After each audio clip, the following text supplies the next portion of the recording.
자, 우리 옆 친구와 한번 인사를 하도록 하겠습니다. 이렇게 인사하도록 하겠습니다. 너 좀 귀여워. 너 좀 피곤해? 너 좀 졸지 마. 예, 여러분 아마 늦게 잔 친구들이 있는 걸로 압니다. 자, 여러분들 피곤하겠지만 하나님의 말씀을 잘 집중해서 들었으면 좋겠습니다. 예, 많은 친구들이 보이지 않아요. 또 와야 될 친구들이 있는데 아마 여러 이유가 있는 것 같습니다. 목사님이 잠시만요. 지금 카톡이 너무 많이 와서 제가 카톡 좀 답을 좀 하고 좀 하겠습니다. 죄송합니다. 예, 지금 설교 원고가 잠깐만요. 설교 원고가 어딨지? 없나? 잠깐만요. 되나? 되네요. 예, 잠시만요. 전화를 해서 원고를 좀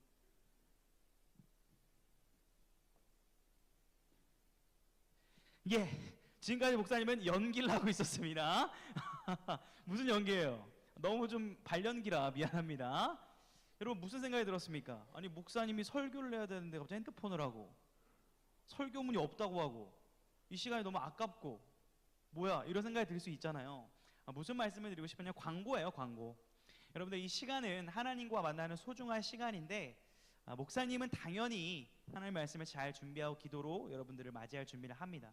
근데 그것은 목사님에게만 해당이 되는 것이 아니라 예배를 드리는 여러분들도 이 시간에 어떤 마음으로 나왔든지는 다 알 수 없지만 어쨌든 나왔다면 이 시간을 여러분들이 소중하게 여기려는 노력을 해주시고 또 오늘 이 나눌 말씀의 내용을 한 번이라도 진지하게 들어보고 그 내용이 진짜 그러한가 아니면 그렇지 않은가를 여러분이 분별하기 위해서라도 진지한 마음으로 말씀을 대하고 듣고 끝까지 함께 할 수 있기를 주님의 이름으로 축복합니다. 예, 그래서 이렇게 하는데도 또 핸드폰 하는 친구도 있고 뭐 안 보는 친구도 있지만 일단 해보겠습니다. 앞에 집중해 주시고요. 한번 말씀을 증거해 보도록 하겠습니다. 여러분 오늘은 특별히 설교를 시작하면서 설교의 핵심적인 내용을 보여준 다음에 이 목표, 이 내용을 우리가 정리하고 한번 들어가는 식으로 설교를 해보도록 하겠습니다. 제가 한번 1번 하면 읽어주면 좋을 것 같아요. 내용 정리해요. 자, 1번 시작. 사도 바울은 로마에 가고 싶으나 아직 한 번도 가지 못했다. 그래서 편지를 썼다. 자, 2번 시작. 로마에 가고 싶은 이유는 신령한 은사를 나누어 견고하게 하기 위함인데 이 신령한 은사는 복음이다. 자, 세 번째 시작. 이미 믿음을 가진 성도들에게 복음을 전하고자 했던 것은 복음은 예수님을 믿는 우리들에게도 여전히 필요한 것이다. 마지막 힘을 내서 시작. 왜냐하면 복음은 죄인된 우리에게 구원을 주시는 하나님의 능력이기 때문이다가 오늘 말씀을 통해서 우리가 배울 수 있고 우리가 붙잡을 수 있는 내용이라고 할 수 있겠습니다. 조금 띄워놓고 또 설교를 시작해 보도록 할게요. 자, 여러분 이번 여름에 좀 휴가지로 가고 싶은 곳 혹은 이미 어디로 가기로 정해진 곳이 있다면 좀 설레게 한번 얘기를 해주세요. 자, 이번에 나 여름에 여기 간다. 현아야 혹시 어디 가는 데 있니? 휴가지 아직 안 정해졌니? 혹시 해외 간다. 이번 여름에 해외. 다 공부하느라 해외는 안 가고 제주도 정도는 간다. 나 가평 간다. 가평 다 가야 되는데 여름 수련회 장소가 가평이기 때문에 그렇습니다. 여름에 여러분 가평 간다는 손을 들어줬어야 되는데 안 낚였어요. 여러분 여름 수련회가 한 45일 정도 남았습니다. 와우. 여러분 기말고사는 디데이 며칠이에요 지금? 기말고사 30? 뭐 그 정도죠. 그러니까 기말고사 끝나면 우리 이제 여름 수련회를 가는 거예요. 근데 기대가 되십니까? 예, 아이고 주여 어떡하죠? 좋습니다. 여러분들 수련회 갈 때 여름 수련회 가는 친구들이 많이 있을 텐데 수련회 가는 이유가 뭔가요? 수련회 가는 이유 1번 친구들과 밤새 놀기 위해서 2번 뜨거운 집회 시간에 은혜를 경험하고 하나님 만나기 위해서 3번 내가 관심 있는 친구와 2박 3일 시간을 보내고 싶어서. 자, 뭐예요? 3번 누굽니까? 3번 우리 이선호 선생님 3번 뭐예요? 그렇습니다. 자, 여러 가지 이유가 있겠죠. 여러분 아마 여러 가지 이유가 있을 텐데 여러분이 동의하고 싶지 않아도 가장 큰 이유는 뭐냐면 2박 3일 여름 수련회 기간 동안 시간과 장소를 구분해서 주일날에 잠깐밖에 들을 수 없는 이 진리의 하나님의 말씀을 심도 있게 듣고 그것에 반응하여 찬양하고 기도함으로 말미암아 하나님과 깊이 만나기 위해 수련회를 간다라는 그 이유와 목적을 왜곡시키지 않기를 주님의 이름으로 축복합니다. 물론 그 서브에 친구가 노는 거, 맛있는 거 먹는 것도 필요합니다. 그런 이유 때문에 우리가 여름 수련회를 가게 되고요, 그곳에서 말씀을 먹고 누리게 될 예정입니다. 그런데요, 지금 오늘 말씀을 보니까 사도 바울이 로마에 가고 싶다라고 이렇게 로마서에서 기록을 하고 있는데, 로마 가봤어요? 로마? 저도 아직 안 가봤는데 로마에 가고 싶은 이유를 분명히 말씀을 합니다. 자, 오늘 본문 11절을 다시 한번 읽어볼까요? 시작. 내가 너희 보기를 간절히 원하는 것은 어떤 신령한 은사를 너희에게 나누어 주어 너희를 견고하게 하려 함이니. 자, 뭔가를 주기를 원한다는 거예요. 만나서 목사님이 여러분들에게 이렇게 좀 한번 시간 있니? 만나자 하면은 제가 뭘 하려고 여러분과 만나려고 할까요? 일단 맛있는 거 사주고 먹으면서 대화하고 여러분들의 고민을 듣고 기도해주기 위해서 만나는 겁니다. 절대 다른 사심이 없어요. 순수하게 이렇게 연락을 하는데 굉장히 좀 저를 부담스러워하는 친구도 뭐 간혹 있는 것 같습니다.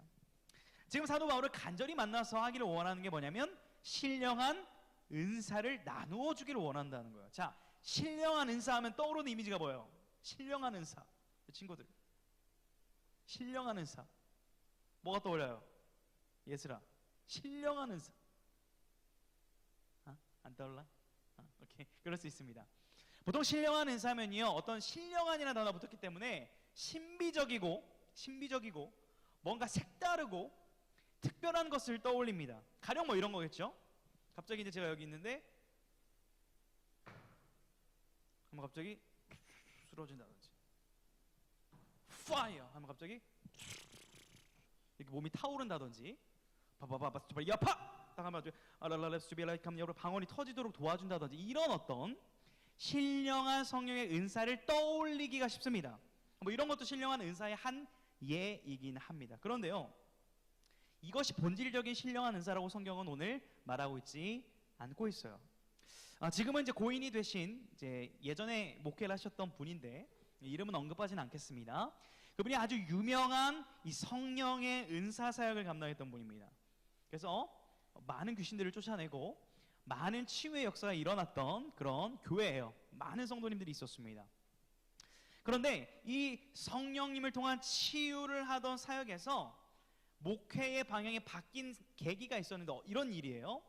한 세 가족이 온 겁니다. 작년 세 가족 만남을 하는데 그분이 이제 무속인이었던 거예요. 무속인. 그래서 예수님을 만나고 무속을 청산하고 성령님을 만나고 예수님 믿게 된 거죠. 근데 그 목사에게 이렇게 질문을 했다는 거예요. 순수하게, 목사님, 제가 좀 무속 세계에서 있다 왔는데 목사님이 지금 하시는 어떤 그런 걸 보니까 제가 하던 거랑 큰 차이가 없는 것 같은데 혹시 무속과 교회의 차이가 무엇입니까? 이렇게 순수하게 질문을 했다는 거예요. 그러니까 사람 쓰러지고 귀신 나가고 사람 와 이렇게 되고, 이게 제가 하던 거랑 큰 차이가 없는데 교회랑 제가 하던 거랑 혹시 무슨 차이가 있는지 궁금해서요, 이렇게 물어봤다는 거예요. 근데 그 질문에 굉장히 큰 충격을 받고 그 사역의 중심 방향을 바꿨다라는 그런 얘기를 제가 직접 들은 적이 있습니다. 여러분, 이처럼 지금 사도 바울은 왜곡된, 변질된 신령한 은사가 아니라 정말 하나님이 우리에게 주시고자 하는 그 신령한 은사를 주고 싶다, 그래서 너희를 만나기를 원한다라고 말씀을 하고 있어요. 그것이 무엇인지 오늘 본문에 그대로 나와 있거든요. 우리 15절 말씀을 같이 한번 읽어보도록 하겠습니다. 시작. 그러므로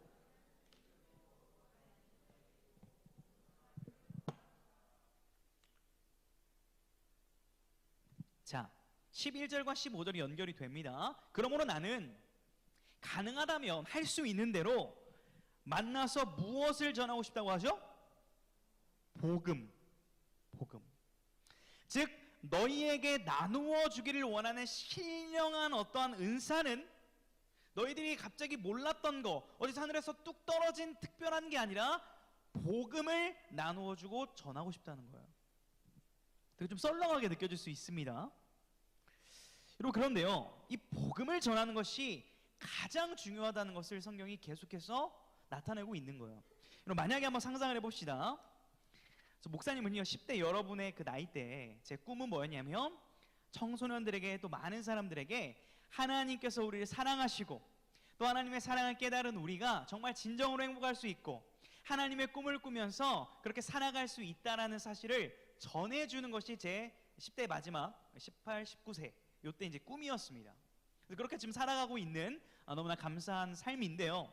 근데 만약에 목사님이 지금 하나님에 대해서, 복음에 대해서 여러분에게 전하고 있는데 만약에 10년 뒤에 여러분들이 홍대, 신촌, 강남 등등등을 이제 데이트하러 여자친구가 남자친구가 가는데, 제가 만약에 교회에 있지 않고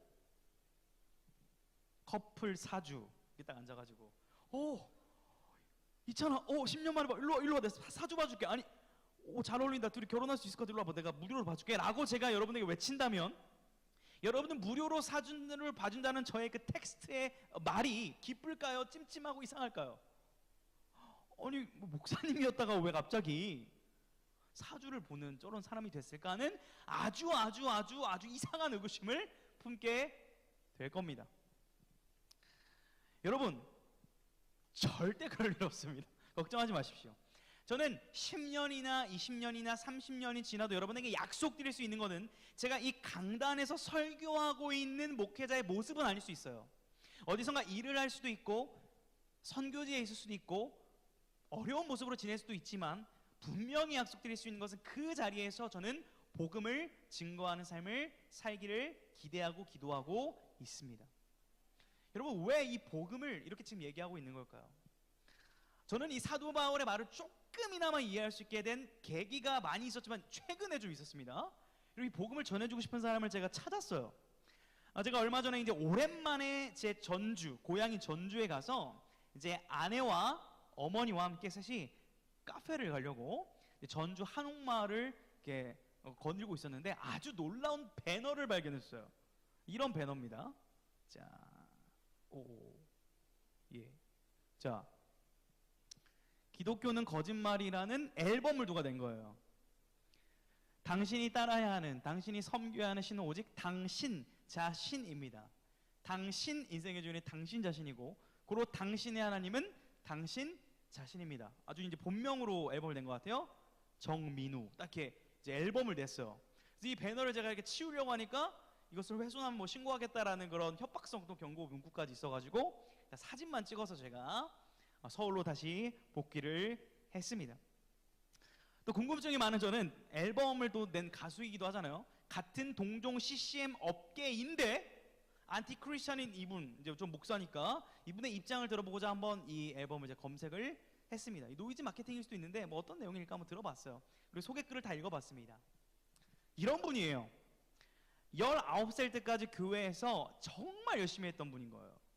찬양팀, 교육 다 받고, 주일 예배 한 번도 안 빠졌고, 이 시간에 한 번도 안 빠진 사람이에요. 그런데 왜 그랬냐고 그 본인이 소개를 했냐면, 맨날 엄마가 잔소리했다는 거예요. 혼내고. 근데 엄마가 철저한 기독교인이라서 교회를 가면 그 교회 가 있는 시간 동안은 잔소리를 안 했다라는 거예요. 그러니까 이 예배 나와서 열심히 모범적으로 앉아있고, 졸지도 않아요. 모범적으로 하고 칭찬을 받고, 그러니까 엄마가 교회를 잘 다니니까 잔소리를 하지 않아서 다녔던 사람인데, 훗날 성인이 되어서 자신의 신념과 체계를 확고히 하고 자신의 부모님을 교회에서 건져내고자 이런 앨범을 냈다라는 거예요. 저는 이분 한번 만나고 싶어요. 이분이 가지고 있는 상처들, 오해들, 진정한 복음에 대해서 듣거나 이해하지 못하는 상태로 오해하고 있는 그에게 뭐 따지고 비판적으로 제가 다가가는 게 아니라 한번 밥 한 끼 사주면서 들어보고 싶은 마음이 생겼어요. 정말 복음을 전해주고 싶다라는 마음이 들었습니다. 그 마음에 얼마나 큰 상처가 있길래 저렇게 할까 하는 그러한 공감과 이해도 어느 정도는 되었습니다. 여러분, 바울은 오늘 로마서를 통해서 복음을 간절히 전하고 싶다고 말을 하고 있습니다. 그런데요, 질문을 드려보겠습니다. 로마서의 편지를 받는 당시의 성도들은 예수님을 믿는 사람이었을까요? 안 믿는 사람이었을까요? 자, 저는 지금 설교를 예수님을 믿는 여러분에게 하고 있어요? 안 믿는 여러분에게 하고 있어요? 믿는 사람에게 복음을 전하고 있잖아요. 마찬가지로 예수님을 믿는 성도들에게 복음을 전하기를 원한다 이렇게 말하는 것이 우리에게 약간은 좀 의아하게 느껴질 수 있습니다. 그런데요, 이런 말이 있습니다. 팀 켈러 목사님이 하신 말씀인데 한번 같이 읽어보겠습니다. 시작. 복음은 그리스도인의 삶의 출발점일 뿐 아니라 종착점이다. 무슨 말이냐면 예수 그리스도께서 십자가에 죽으시고 부활하셨다는 사실은 여러분들이 딱 한 번 예수님을 믿고 구원받기 위해서 사용해야 되는 수단과 티켓과 도구가 아니라 예수님을 믿고 나서 여전히 어려운 현실 가운데 살아가는 우리들에게 여전히 소망과 능력이 되는 현재성으로서의 복음이라는 거예요. 여전히 우리는 이 복음을 계속 반복해서 듣고 묵상해야 한다라는 것입니다. 여러분, 한번 여러분에게 질문을 한번 해보도록 하겠습니다. 속으로 한번 대답을 해보십시오. 여러분에게 복음은 무엇입니까? 복음.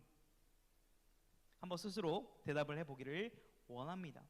혹시 명확하게 뭐라고 대답해야 될지 모르는 친구들이 혹 있다면요, 여러분은 교회를 15, 16, 17, 18, 19년 혹은 새 친구들도 있지만 얼마나 다녔는과 상관없이 여러분은 복음에 대해서 모를 확률이 높습니다.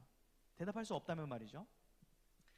저도 어떤 친구가 이제 복음 채널이라는 걸 만들어가지고 저한테 갑자기 핸드폰을 들이밀면서 자, 1분 쇼츠 찍을 거니까 복음에 대해 설명해 주세요 이렇게 저한테 한 적이 있거든요. 근데 목사님 저도 복음? 잠깐만 해가지고 잠깐 당황했지만 1분 안에 그것을 설명했던 기억이 납니다. 무슨 말이냐면 툭 찔렀을 때 그 내용이 나오지 않으면 사실 우리는 그것을 제대로 알고 있는지부터 점검을 해봐야 한다라는 거예요. 우리가 저번 주에 살짝 목사님이 얘기를 했는데요, 이 복음이라는 단어의 어원은 사실 기독교 용어가 아니라고 말씀을 드렸죠. 어디에서 시작된 단어죠? 이 복음이라는 단어가? 그렇죠. 로마 황제가 쓰여지던, 당시 로마를 통치하던 황제가 자신의 아들이 태어났을 때 Son of God이라고 명칭을 했습니다. 신의 아들이다. 전국에 공포해라. 신의 아들이 나왔다. 이 아들이 나를 대신해서 영원히 통치할 것이다. 이 기쁜 소식을 전해라 라고 할 때 복음, 요한겔리온이라는 단어를 사용했었던 거예요.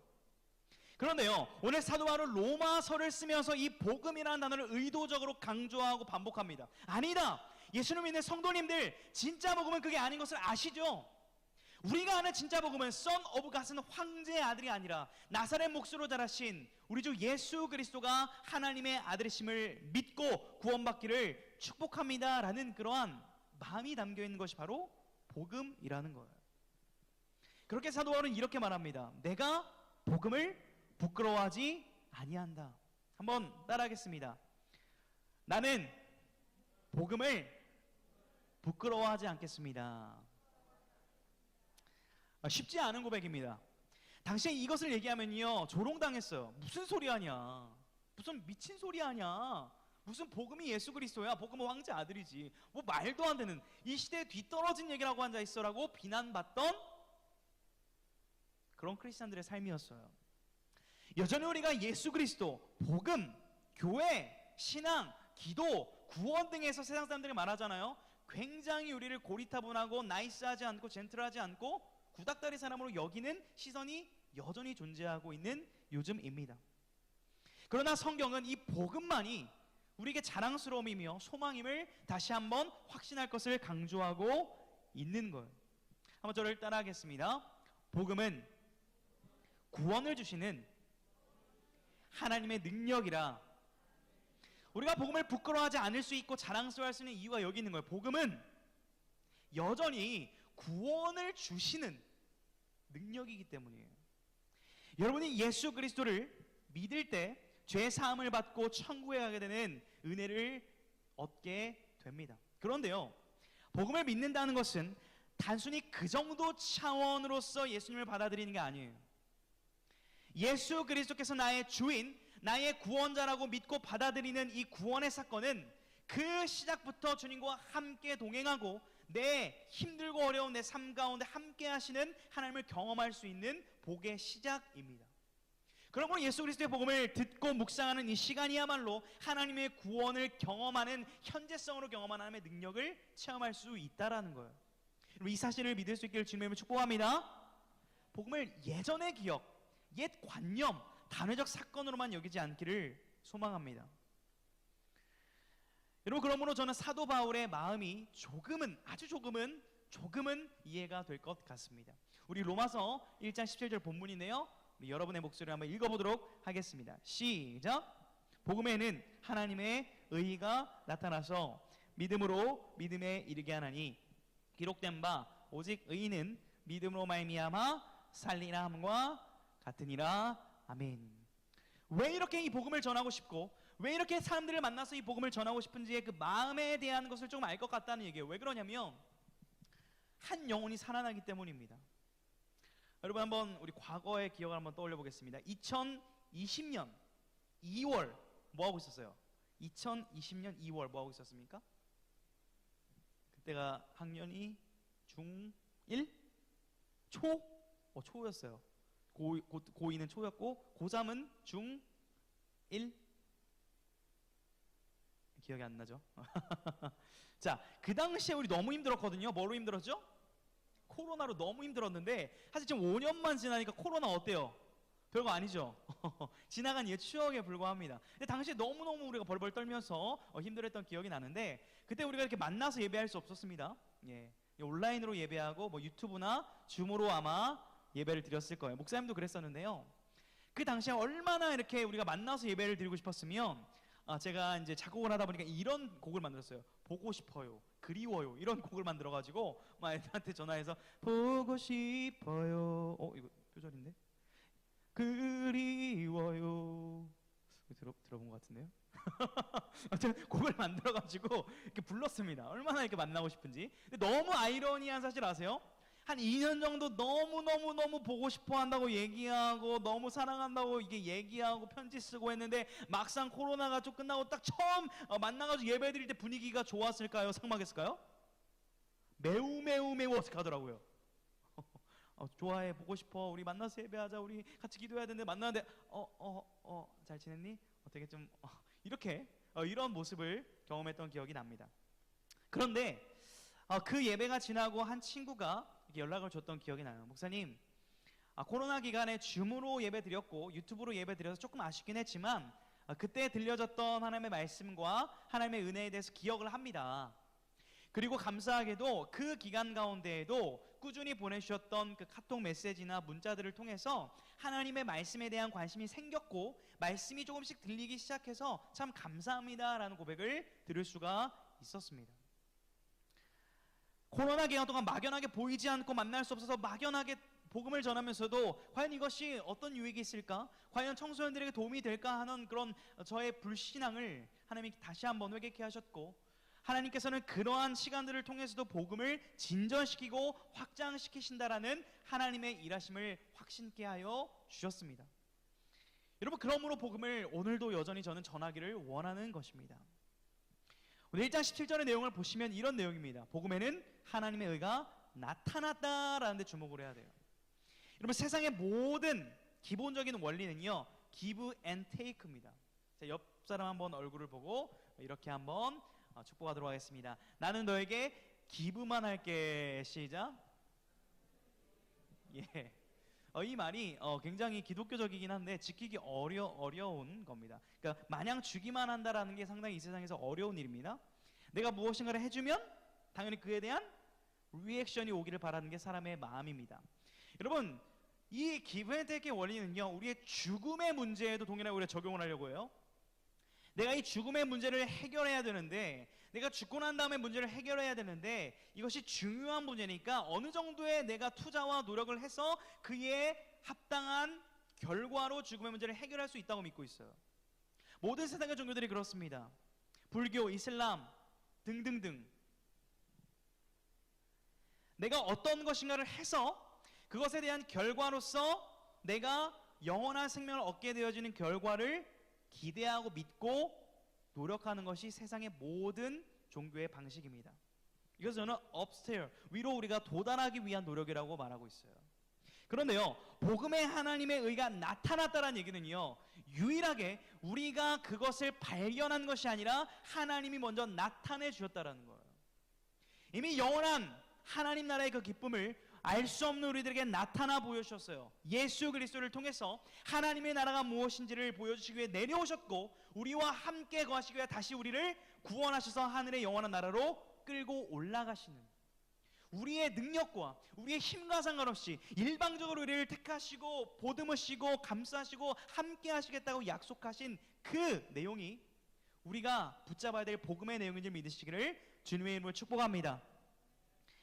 여러분, 저는 이 복음을 그러므로 조건 없는 사랑이라고 표현을 하고 싶습니다. 우리에게 조건이 너무 많아요. 조건의 세상입니다. 대가의 세상이에요. 공로의 세상이에요. 여러분, 제가 20대 시절에 이제 여친이 없던 시절, 이제 솔로이던 시절이 뭐 많지는 않지만 많이 있었습니다. 무슨 말이죠? 아무튼 솔로인 시절에 제가 전도사 시절 때 20대 때 수련회 가서 16살 아주 순수해 보였던 한 소녀에게 제가 이렇게 질문을 했던 적이 있습니다. 누구누구야, 너의 이상형은 어떻게 되니? 라고 물었을 때 제가 예상했던 답은 이런 거였습니다. 저는 착하고 신앙 좋고 돈이 많진 않아도 이렇게 성실한 사람을 원합니다라고 대답해 주기를 기대했는데 딱 4글자로 아주 짧고 굵게 대답을 했습니다. 어떤 글자죠? 이 4글자? 4글자가 아니라 6글자네요. 6글자. 4단어인데 6글자예요. 뭐죠? 영, 리치, 톨, 핸섬. 맞죠? 영, 리치, 톨, 핸섬. 저는 영, 리치, 톨, 핸섬인 남자 아니고 안 사귀어요 라고 이제 그 아주 순수한 소녀가 저에게 대답을 해줬어요. 좀 놀랐지만 이렇게 다시 물었습니다. 그렇다면 목사님은 그 4가지 중에 좀 어느 정도에 속하는 것 같니? 전도사였죠. 그랬더니 하나도 안 속해요 라고 이제 저에게 이제 뼈를 때리는 말을 하고 이렇게 또 물어봤습니다. 그럼 목사님은 한국에서 결혼을 좀 못할까? 글쩍글쩍 이렇게 했더니 못해요 라고 저에게 아주 직설적으로 말했던 소녀가 지금은 몇 살이죠? 성인이 돼서 결혼한 걸 알고 있습니다. 무슨 말씀을 드리고 있는 거예요? 꼭 이성관계뿐만 아니더라도 우리는 모든 영역에서 조건을 건다는 거예요. 조건. 그러나 오직 복음에만 우리의 어떤 조건과 능력과 상관없이 무조건적으로 그 예수 그리스도께서 자신의 목숨을 조건으로 치루셔서 그 놀라운 은혜와 선물을 우리에게 주시겠다고 약속하셨다는 그 사실을 우리가 믿을 수 있기를 주님의 이름으로 축복합니다. 여러분, 이 로마서 1장을 설교하면서 이 로마서 전체에서 아주 핵심적으로 중앙부에 자리 잡고 있는 우리가 절대 잊어서는 안 될, 여러분이 혹시 자신의 삶을 포기하고 싶거나 여러분을 정죄하거나 여러분들을 실패했다는 인생이라고 낙오를 찍는 그 순간에 반드시 기억해야 될 주옥 같은 진리의 말씀이 있습니다. 오늘 그거를 한번 읽을 건데요. 이것을 읽을 때에 그냥 이제 읽지 않고 좀 선포하듯이 읽을 거예요. 그래서 이걸 읽고 이제 말씀을 마치도록 하겠습니다. 우리 로마서 8장 38절 39절 말씀을 좀 힘있게 여러분의 그 영혼에 좀 선포한다고 생각하고 여러분이 여러분에게 설교한다 생각하고 함께 힘차게 읽어보도록 하겠습니다. 시작. 내가 확신하노니 사망이나 생명이나 천사들이나 권세자들이나 현재일이나 장래일이나 능력이나 높음이나 깊음이나 다른 어떤 피조물이라도 우리를 우리 주 그리스도 예수 안에 있는 하나님의 사랑에서 끊을 수 없느니라. 아멘. 영어로도 준비했거든요. 우리 또 영어를 잘하는 새 친구가 저번에 왔어서 영어로 준비했는데 안 왔지만 영어로 제가 읽고 선포하겠습니다. 발음이 안 좋더라도 좀 이해해 주십시오. For I am sure that neither death nor life, no angels nor ruler, no things present, no things to come, no powers, no hate, no depths, no anything else in all creation will be able to separate us from the love of God in Christ Jesus our Lord. 할렐루야. 할렐루야. 이 말씀이 여러분에게 선포되는 말씀을 믿을 수 있길 축복합니다. 여러분, 교회에서 만약에 하나씩 불필요한 걸 제거해야 된다고 가정을 해볼게요. 조명, 음향, 사람, 뭐 의자 여러 가지가 있죠. 제거하고 결국 남게 되는 것이 무엇이냐면 복음입니다. 교회에서 이 복음을 절대 제거할 수 없고 빠뜨릴 수 없는 진리이기 때문입니다. 여러분, 그러므로 이 복음에 대해서 다 이해하진 못했을 거예요. 그러나 진지하게 한번 고민해보고 이것이 진짜 그러한가 그렇게 마음의 묵상을 시작해 볼 수 있는 그런 믿음의 청소년들 될 수 있기를 주님의 이름으로 축복합니다. 예, 우리 맨 처음으로 가서 다시 한번 내용을 그래도 정리하고 우리 찬양 부르고 우리 기도하도록 하겠습니다. 한번 같이 처음부터 읽고 말씀을 마치겠습니다. 시작. 사도 바울은 로마에 가고 싶으나 아직 한 번도 가지 못했다. 그래서 편지를 썼다. 로마에 가고 싶은 이유는 신령한 은사를 나누어 견고하게 하기 위함인데 이 신령한 은사는 복음이다.